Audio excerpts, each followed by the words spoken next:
गाजीपुर में पैदा हुआ दूसरा मुख्तार जेल में करता ऐश, अवैध पीसीओ बनाकर करता था कॉल। कौन है विनोद जिसने लखनऊ तक मचाया हड़कंप, जेलर और डिप्टी जेलर की उतर गई वर्दी। गाजीपुर में एक्शन, बिहार में हलचल, सरकारी नौकरी की तैयारी करने वाले जरूर सुने ये रिपोर्ट। कहते हैं मुख्तार अंसारी जब जेल में बंद था तो वो वहीं से वसूली मांगता था, लोगों को फोन घुमाता। माफिया अतीक का भी यही अंदाज था।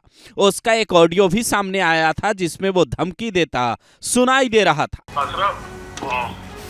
अतीक बोल रहे हैं, आने हरवाना बहुत दुर्वाज में हो जाओ बेचत, ना फूल को देखा ना कोनो को देखा। लेकिन अब मुख्तार और अतीक तो इस दुनिया में नहीं है, पर इस तरीके के कारनामे कम नहीं हुए हैं। जो गाजीपुर कभी मुख्तार का गढ़ रहा था, वहां ऐसा लगता है दूसरा मुख्तार पैदा हो गया, जो जेल से न सिर्फ अवैध कॉल करता है बल्कि अवैध पीसीओ यानी कॉल करने वाला अड्डा ही उसने बना लिया था, जिससे जेल के कई कैदी बाहर फोन करते, उन्हें ये एहसास ही नहीं होता कि वो जेल में बंद या बाहर खुली हवा में सांस ले रहे हैं। जिन जेलर और डिप्टी जेलर के कंधे पर कैदियों को सुधारने की जिम्मेदारी थी, वो मोटी रकम के लालच में इनका साथ दे रहे थे। जिसका खुलासा हुआ तो सरकार ने जांच कमेटी गठित की और अब बड़ा एक्शन हुआ है। गाजीपुर जेल के जेलर राकेश वर्मा और डिप्टी जेलर सुखवती देवी को सस्पेंड कर दिया गया है, जबकि जेल अधीक्षक अरुण प्रताप सिंह पर कार्रवाई के लिए डीजी जेल ने शासन को पत्र लिखा है। आरोप है इन्होंने अपनी ड्यूटी ठीक से नहीं निभाई। जांच में जेल के अंदर अवैध पीसीओ मिलने की बात सामने आई।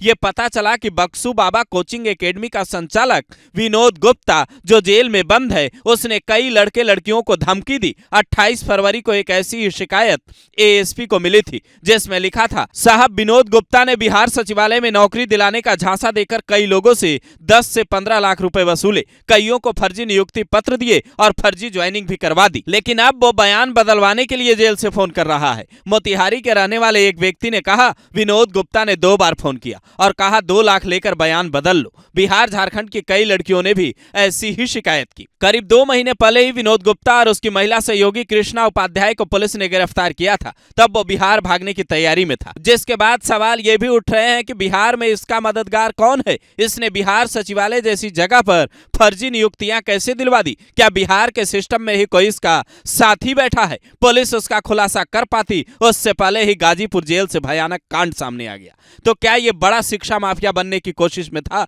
जो युवाओं की जिंदगी से खिलवाड़ कर रहा था? अगर आप सरकारी नौकरी की तैयारी कर रहे हैं या आपके लड़के लड़कियां तैयारी में जुटे हैं, तो ये बात याद रखिए, सफलता का कोई शॉर्टकट नहीं होता। कोई अगर इस तरीके की बात कर रहा है कि रिश्वत लेकर वर्दी दिलवा देंगे, नौकरी दिलवा देंगे, तो फिर आपको सावधान रहना चाहिए। कुछ दिनों पहले ही बिहार में एक ऐसा लड़का गिरफ्तार हुआ था। यूपी से भी कई ऐसी घटनाएं सामने आई जहां सरकारी नौकरी का झांसा देकर ठगी की कोशिश हुई। ऐसी हरकत कोई आपके साथ करने की कोशिश करे तो सावधानी बरतें और सीधा नजदीकी पुलिस थाने में इसकी शिकायत करें। ये जानकारी ज्यादा से ज्यादा लोगों तक पहुंचाएं।